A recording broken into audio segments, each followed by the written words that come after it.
Hello, beautiful people. This is your host, Roni, and this is the Rehab with Roni podcast. Welcome. Thanks for tuning in. Today is a special guest. I had the pleasure of speaking with Emma Jack. I met Emma about a month and a half ago at a Jane app live event. She's a fellow Jane ambassador, but she is so much more. So she started as a sport and orthopedic physiotherapist, and we're going to say physiotherapist because she's from Ontario, Canada. She opened up her own practice called Press Play Physiotherapy. She has a master's in physiotherapy and a master's of clinical science and manual physical therapy. She earned a sports physiotherapy diploma, and she's a fellow of the Academy of Manual and Manipulative Physical Therapy. Before starting her online coaching business, she was a lead therapist with the Canadian national women's hockey team. So Homegirl's got a stacked resume, but that's not why I wanted to have her on. I wanted to have her on because I think she is such a cool resource for physical therapists or honestly any type of healthcare professional that is experiencing burnout, which is one of those things I think we tend to touch on a lot on this podcast. And I just think her story is really interesting. The way that she acquired all of these accolades and then found herself in a place where she still didn't feel fulfilled and turned her life around and is helping other people turn their lives around too. So I'm excited for you guys to get to hear from Emma herself, and I hope you enjoy this podcast. Emma, thank you so much for coming on the podcast. Good to have you. Thank you so much for having me. I'm excited.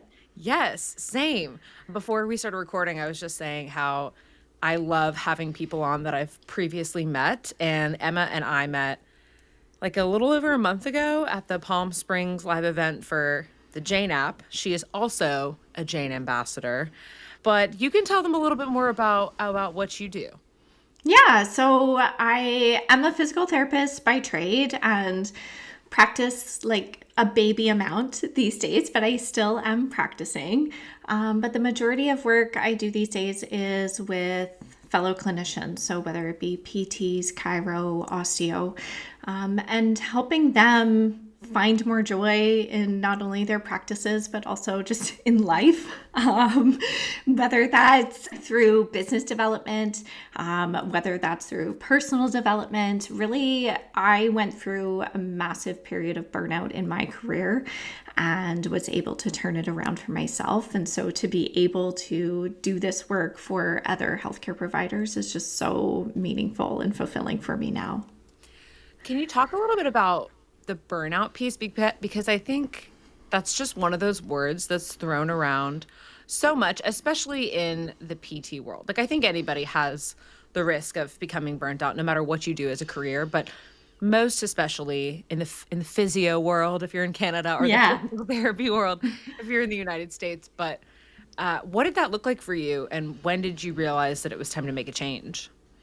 Yeah, I was probably about 5.5 years into my career. And, from the outside looking in, I had sort of done it all and achieved a lot of my goals. I, was working at a really prestigious sport medicine facility.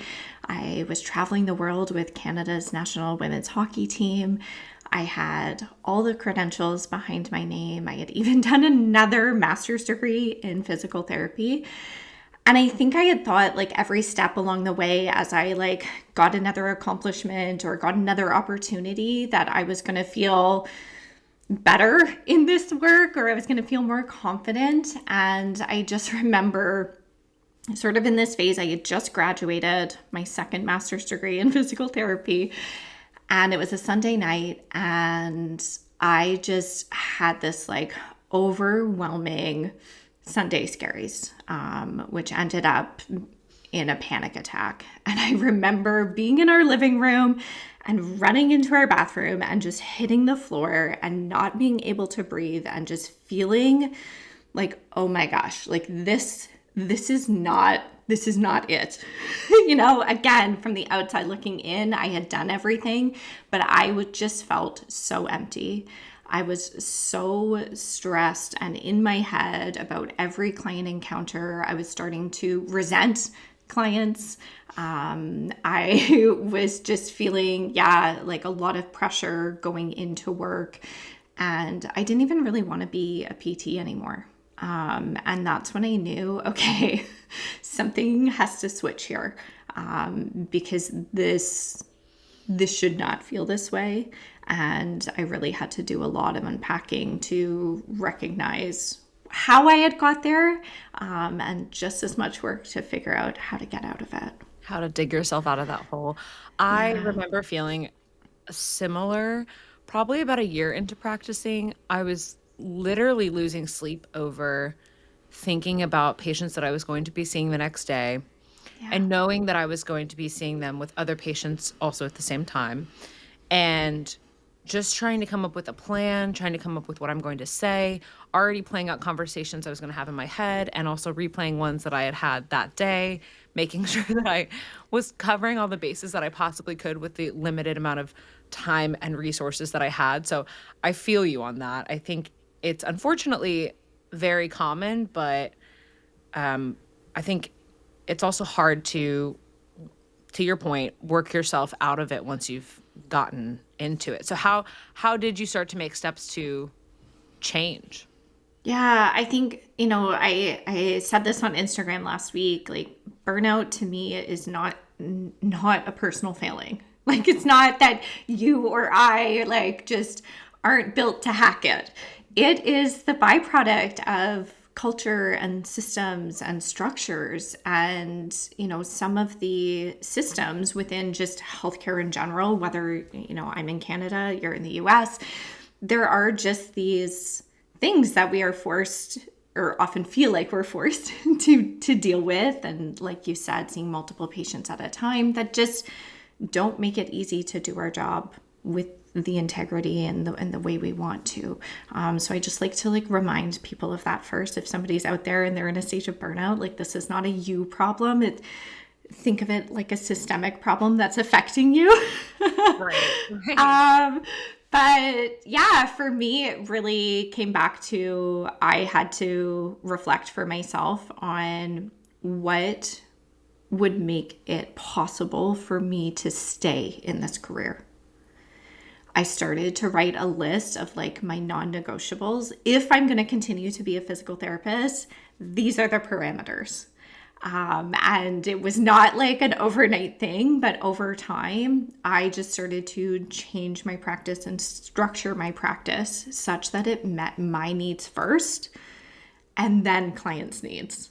Because I knew that if my needs were met, people were going to get amazing care. Why I was feeling so bad was I didn't feel people were getting the care I wanted to give because I wasn't in a place to be able to provide it. I think that's such a common theme when you're thinking of burnout specifically with physical therapists. You're definitely speaking to the masses with that one. And so then at what point did you decide it's time to start my own practice? Because from what I understand, Press Play Physio had started as more of just an Instagram account and then Totally. which is exactly Yeah. how I started. So I was like, wow, Yeah. parallels that we're drawing.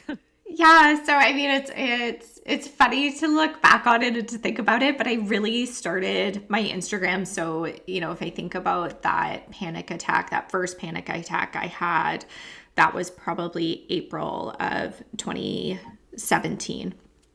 And in August of 2017, I decided I just need, I wanted a fun, creative outlet that, funny enough, I thought has nothing to do with physio. I wanted something totally outside of physical therapy. I had spent the last 5 years so dedicated to my career. I was like, I'm just going to start a blog. It's going to be this fun thing. I'm going to post recipes. I'll do some interviews. And back in 2017, if you had a blog, you needed Instagram to promote your blog. That was kind of what was happening back then. So started my Instagram account and just had fun with it. And truly the content, especially initially, was not physical therapy. But what I didn't realize is that by putting myself out there and being creative, not only did my clients get to know me a little bit better and on a different level, but other PTs got to know me too.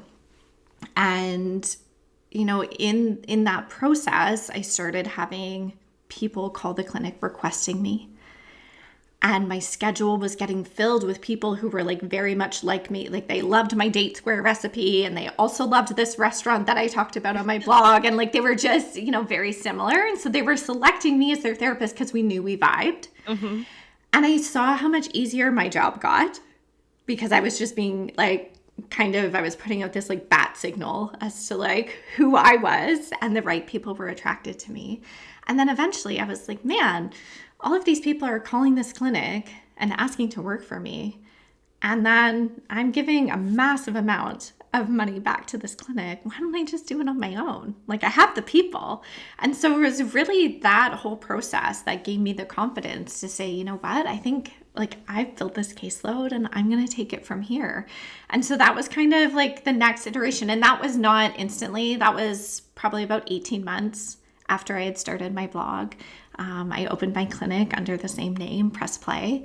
And really that clinic was such a reflection of who I was and what my needs were as a therapist. The environment was super colorful. My hours were like very much like 10 till 4. It was very much just that list that I had written back in 2017. I really brought it to life then. And I am like so grateful I did that. I'm curious, what were, if you can think off the top of your head, a list of some of your non-negotiables and then negotiables too? Yeah. So definitely environment. I felt like the clinics I had been in were very medical, very sterile, very stark. And don't get me wrong, I'm all for cleanliness.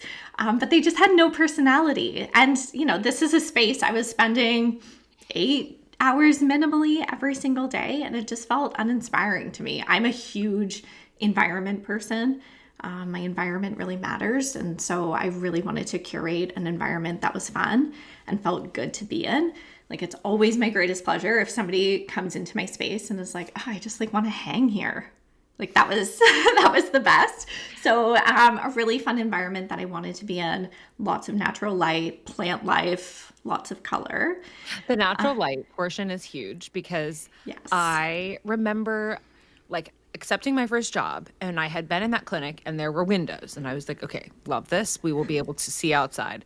But then my first week of training was inside this other clinic, same company, just different location, very depressing in there, very dark, drab. I was in the back office. And I remember by the end of my first week telling my husband, I think I've made a mistake. And even like I knew inside myself that I wasn't going to be working there, but I was so depressed after 1 week of being not close to windows. So I feel you, because I think that's pretty common. And even when I had my first location inside of a gym, the gym itself had windows, but my back room had none. And I just started to feel suffocated. Yes. And then that affects the way that you feel, and it affects the way that you treat and want to go to work. 100%. Like at the end of the day, we're kind of all plants too. Like we need daylight. That was really important. Having time with people. I'm somebody who really loves to go deep and get to know my people. And so making sure I had enough time, like I love an hour. I love even more a 90-minute session with a client. And so, in the environments I had been in, 15 minutes, 30 minutes were kind of the norm. And so especially in my geographical area, I was kind of one of the first people to do hour-long appointments. But that was just something that was really, really important to me. And I just knew I could serve people so much better if I gave myself time and didn't put pressure on myself to, do an hour's session in 30 minutes. Mm-hmm. Mm-hmm. So that was really important. And even the hours I held, I was very intentional about. I think everybody's different on this. I just know I'm like definitely done at 3 or 4 p.m. every day. Like I have really good energy in the morning. We're recording this in the morning, which is always good. I have really good energy in the morning, and then my energy just like drops off. And I don't judge myself for that. It's just how I am. And so I really try to work with my own energy system of knowing when I work best and then knowing when I need rest. And that's one of the beauties of having your own practice is being able to cater your schedule to your specific needs, Totally. which that was one of the main reasons that I did it as well. I remember having this deep-seated sense of just not having any ownership over my time whatsoever when I was working for a big company. I Yeah. mean, even just trying to get my car washed, I had to like make sure I had enough time on my lunch break to get over there, get back. And Right. so it's a huge piece. It's an amazing shift that can happen in your life when you start to have a little more autonomy over your schedule and your time that you can't get back. I mean, it just keeps going and suddenly life is over. So I get that. That was a huge one for me as well. Yeah, I often talk, I work with a lot of clinic owners as well, and that's something I really try to help them foster with their staff is a sense of autonomy. Because if people are going to leave, it's because they feel like they don't have control. And I don't think there's much harm, especially in a cash-based practice, to give people control over their time. Right. They're going to be able to show up for your people better, which is like a win-win. The days of like needing to work till 8 p.m. I think are over. Yeah. I agree. So then 20 what was the year that you opened Press Play as a I physical opened at the end of 2018. Okay. And so now, as you're treating much more limited hours because you're Yeah. basically full-time coaching other physical therapists, when did that transition happen and when did you decide to make that change? Yeah, that I always kind of joke that I backed into coaching. I never set out to be a coach or to do this work, but especially as I started and opened my clinic, I just shared I shared everything. I shared the highs, the lows, everything in between, whether it was on the blog or on my Instagram, and I had so many other clinicians reaching out to me and saying, "Oh my gosh, you seem like you're having fun in your career. Tell me about it. How do I do that?" And so it was actually in 2019. I just got so many of these messages. I shared in 2019 on the blog just my journey with anxiety and burnout as a healthcare professional. And I had literally hundreds of people reach out to me saying, "Oh my gosh, me too." And I wanted people to know that they weren't alone. Like, as much as they were reaching out to me, that was kind of a one-to-one. And I wanted people to see, like, this is a lot of us, and that's okay. And there can be some support in that. So in 2019, I hosted just like a Zoom call and just invited whoever wanted to join just to have conversation and just to be more open and vulnerable with each other and share tips and all of this stuff. And I had like just such a crazy turnout. And I was like, oh my gosh, like we need more spaces like this. We need more spaces where people feel less alone. I think physical therapy and just allied health in general can feel very isolating. As much as we maybe have colleagues and coworkers, our work is done in a very isolated way, often in a room, with a patient, but by ourselves. And so I wanted to bring people together. I just saw how much better I felt when I was in community. And so I wanted to offer that forward. And so what started as like free Zoom calls once a month, sort of pivoted over time in March of 2020, as the world shut down. That was An a really interesting time. it was an interesting time. And I had actually, made the declaration in February of 2020 that I wanted to bring people. We had been on Zoom for a year and I was like, I'm going to bring people in person. Joke's on me. So I had rented an event space and sold tickets so that we could all be in each other's energy. And then of course we all know what happens. So I pivoted that event to a 6-week program. And over the course of those like 3-4 months, like I had over 200 women go through that program together. That's incredible. Yeah, it was crazy. That's crazy numbers. I had no systems. I had like literally people were like the equivalent of like Venmoing me money, and I was like making up like receipts hand done myself. Like I had no idea that it was going to blow up the way it did. But I really saw during that, like my capacity and my desire and my passion to hold space for people in that way. Because I just remember when I was feeling kind of like, oh, I'm not sure this career's for me, I could have so used that. And so to be able to hold that space for others was just so fun. And so I've really just allowed that naturally over time to progress. I've obviously upskilled, my capabilities as a coach and done some coaching certifications, but I've really let my intuition kind of lead here and never put pressure on myself to have it be really anything. I've always just led from service. And so, yeah, now I am doing this full time, mostly in a one-to-one capacity. I do some groups still. I think there's so much value in groups, but I know my energy, I just love, it's very similar to patient care. Like I just love going deep with one person.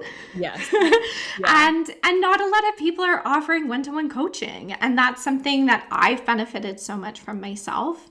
And so to be able to offer that forward has just been so fun. And so, yeah, I can't believe this is the work I get to do every day. Just think about all of the physical therapists that you've saved in the career. And I'm thinking of people that were similar to me a few years out and literally standing at a crossroads thinking either something has to change with this current career course or physical therapy is not for me.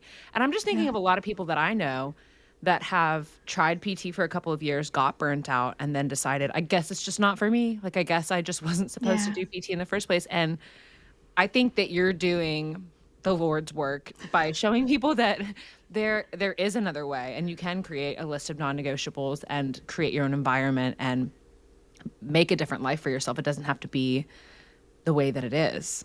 Totally, totally. And there's so many more options than what I think we're shown when we're in Mhm. PT school. Like, I think we're really kind of shown one model of how we can be a PT in this world, and it very much is one on one patient care. And, it's so fun just even to see in the past like 5, 6 years to see how PT is evolving and all of the different ways you can use your skill sets and be of service that are not even one to one patient care anymore. So true. And it's funny you bring that up because actually tomorrow I'm guest lecturing for a cohort of physical therapy students up in like North Dakota. I'm doing a Zoom Cool. call, but basically the whole subject was or is building your own brand and how social media can influence your clinical practice. And to your point, I think over the past 5, 6 years, a lot of that has lent itself to many more opportunities, right? Like I don't think that I would be where I was if it weren't for social media. And while there are many, many downsides, I think the upsides, even to in your case and what's gone on with your Yeah. business, it's amazing. I think social media can be a beautiful tool. Absolutely. And that's not to say, too, like, I have definitely worked with clients where they come to the conclusion that PT isn't for them. And that's Mhm. beautiful too. Like that's a totally fine road as long as you've really reflected and explored who you are and what you need and what you want. I think to your point, when you just sort of look at what's happening and you're like, you know what, this isn't for me.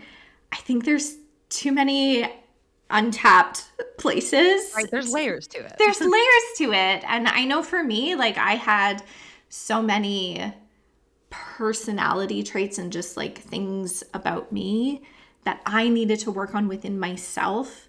My sort of, people pleaser tendency, my tendency towards perfectionism, which are all great things, but how do you manage that as a PT? Right. And so it's like those sides of things too. So there's so many avenues to explore, to learn about yourself, to learn about opportunities that are available to you before you really say, I don't want to do this anymore. Because I don't think it's like I'm not cut out for it. But I think it absolutely can be, you know what, I don't want to. I think Right. those are different. Yeah, I think a lot of physical therapists get into the profession for the same reason. We have the same desires that you were touching on in the beginning. Like we want that one-on-one time. We want to help people. We want to make a lasting impact. The system doesn't allow for that 99% of the time, but Yeah. if you can circle back and come back to why you got started in the first place and problem solve and find ways to get there, you can be really pleased with your career if it's something you continue to want to do. Yeah, 100%.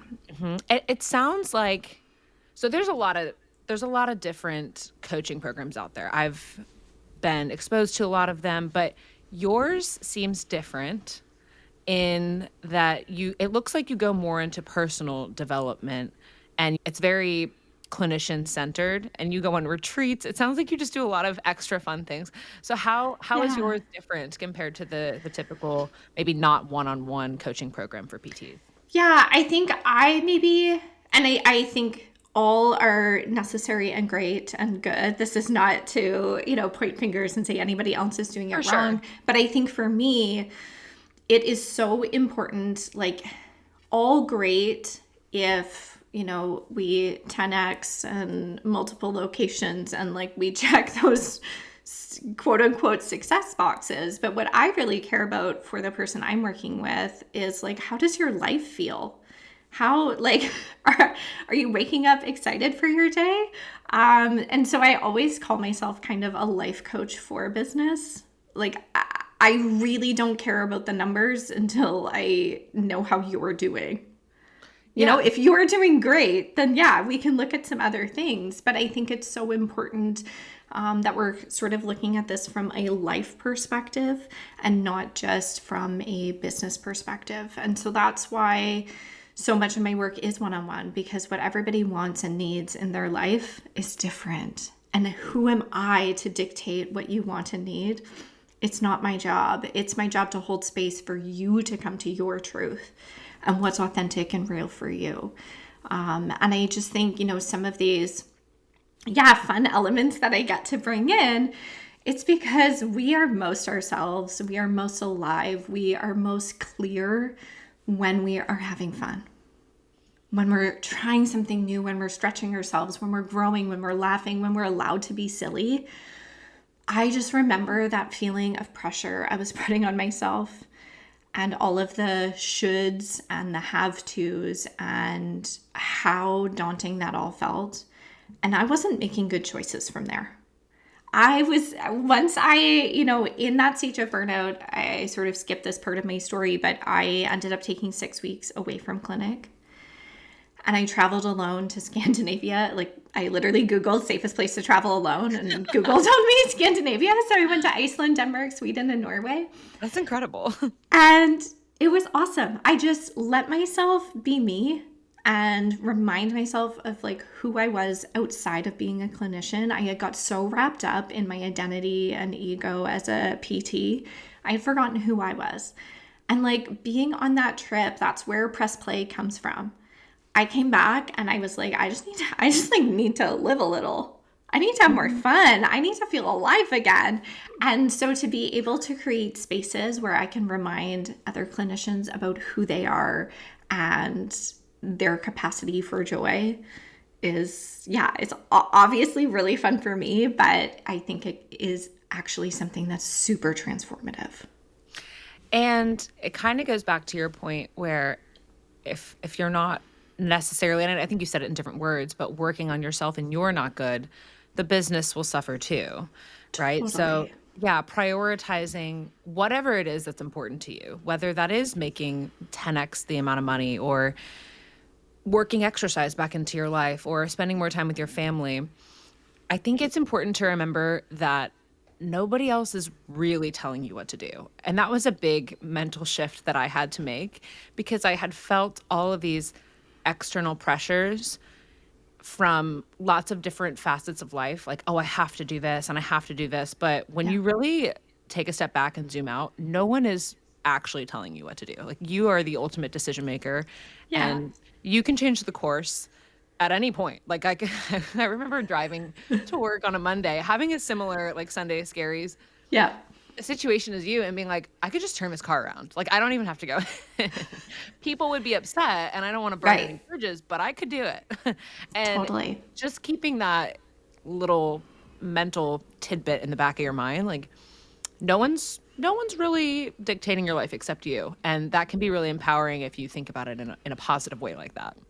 Yeah, absolutely. I think that's, that realization, I have so much compassion for why we don't see it that way sometimes. Of course. Because if we think about, especially a PT and how we're kind of socialized and how we go through an academic system, there are certain things we have to do and achieve in order to, get granted opportunities and stuff. And so if you've lived in a system that hasn't allowed for that, it makes total sense that we graduate and we're like, wait, I can do anything. I can do what I Right. want. It's Like, woven into our DNA by the time we graduate. totally. We're like, Yes. someone tell me what to do next. Where do I go? Exactly. And so, of course, for me, that meant looking at what PTs that I admired had done and sort of following their path instead of reflecting inward and being like, what feels exciting to learn? What am I interested in? I completely ignored that and just did the steps that were kind of quote unquote seemingly prescribed. And that's why you go and get some coaching if you don't know where you're going. Yes. Yeah. I remember my first. So I had, and I'm a big proponent of therapy. I think therapy is amazing. And so obviously, during that burnout stage, I had the privilege to be able to engage in therapy. And I started working with a coach. And I just remember my first session with a coach feeling like I left the call, like I was ready to run through a brick wall. I like had action and I felt like I had been, heard and seen in a way that I maybe hadn't. And it is not the designed alliance with a therapist. And so I obviously I'm totally biased, but I do think coaching can really flip the script onto how am I engaging in my future, rather than seeing in what has happened in the past and why am I like this. That's a great distinction to make because, to your point, a lot of people who have reached the point of burnout and understand that something isn't going right just might not know what to do next and don't understand that there are resources out there. I haven't Yeah. worked one on one with a coach, but I have mentors that have helped walk me through uncertainties and phases in the new business life where if I didn't have them and I didn't have those resources and access, I would just feel like I was flailing. And yeah, having somebody to kind of coach you through and walk you through, it does make you feel energized, right? Like I Totally. leave those talks and those phone calls like with a to-do list and some actionable goals and a timeline. And I'm like, let's get it. Yeah, I often think we take like this scary quote unquote mess that's in our heads, and in a coaching session we can bring it down and ground it into, okay, what's the best next step? Right. Rather than staying in the thoughts and trying to go A to Z, we just need to go A to B. Yes. Yes. I recently talked about this, and I can't remember if this was on a blog post or on a podcast, but when new grads reach out to me or just physical therapists that are wanting to change course and they ask, what do I need to do next? Or how did you get to where you are now? That was the main thing that I said. I was like, you can't, I mean, yes, you want to have a long-term plan. You want to have a 5 and maybe a 10-year Right. goal. That's even hard for me to picture, Of but course. more than anything, have a 2-week goal. Make it something that Yes. is achievable and will take some work and will be rewarding and will get you one step closer to where you want to be. But don't try and accomplish all of it at once because it's going to be overwhelming and you'll end up just stuck with your feet where they are and unable to move. Yeah, I that's so important. Those like quote unquote small wins, I think are really big wins because it's what provides you the momentum to take the next step. And I often, will question people, how do you want to feel along the way? Like how do you want this process to feel? And if we're really trying to carry that intention, oftentimes it's not adding 47 things to our to-do list, right? It's about, Yes. getting these little wins that build momentum and give yourself the story of I'm doing the thing rather than I'm thinking about it or there's so much to do, I'm not moving forward and feeling guilty or shame about that. It's like, no, I'm doing the thing. Yeah, exactly. Exactly. So I was looking on your website and it looks like you have one or two retreats coming up with the Mhm. people. Is this with the people that you coach? So, definitely some of the people that I coach one on one come on the retreats. I got some people who haven't necessarily worked one on one with me coming on retreat first, and maybe that's all we do, or they end up working with me later on. But retreats are just such a phenomenal experience. Talking about how in February 2020 I wanted to get people in the room. I just think the energy of a room of people who are so dedicated to who they are and what they do and how they show up is just, oh, it's just the best. I get goosebumps talking about it. So I have a retreat in November in Costa Rica. And then I have a retreat, when is it? Next April, a little closer to my home in Ontario. Nice. Costa Rica is a magical place. It is so magic. I love it so much. I went there right after I graduated PT school and it was just me and my husband, but I felt like I was on a retreat. Yeah, Perfect it's place. such a special portal. Like, and I again, it's so important for me to take people out of their environment, get people out of their routines, get people out of their habits, because what happens when you do that is your stories change, your perspective changes, like so much changes when we just remove you. And so I'm so excited. I've this will be my fifth retreat, I believe. And so Wow. I am so excited to see what transpires on this one. That's exciting. I just am thinking of all the networking opportunities too. I mean, similar to when we were in Palm Springs and just how even we made this connection and now here you are on the Yeah. podcast. I'm sure that's even more pronounced when you're in a foreign country with a bunch of Oh other my like-minded gosh. people. You walk away and Yes. you're probably like, "We're gonna start a business together," or whatever. Totally. That has absolutely happened, Yeah, right? Collaborations, 100%. And I think again, it's being around people who kind of get it, right. right? Are kind of in it with you, and so can have this level of understanding, in conversation, and also bring their own perspectives and ideas and support to it. So yeah, it's so special. It's so magic, and I'm so grateful I get to do it. That's so exciting. Well, I don't know, maybe one of these days I'll show up on one of those retreats. I've never been on one. Yes. So Oh my gosh, the best. so fun. Okay, well, if anybody is curious about working with you or just finding more about you, where can they find you on the interweb? Yeah, so probably the place I am like most active and available is on Instagram. So my Instagram handle is at Press Play Physio. And I love a DM. I love a good voice memo. So feel free to send me a DM, send me a voice memo, introduce yourself. If you want to connect more, I offer 30-minute just connection calls. There's no like sales to it. I just love meeting people in the field, hearing what's going on with you, how I could support you and champion you. So my website is emmajack.com.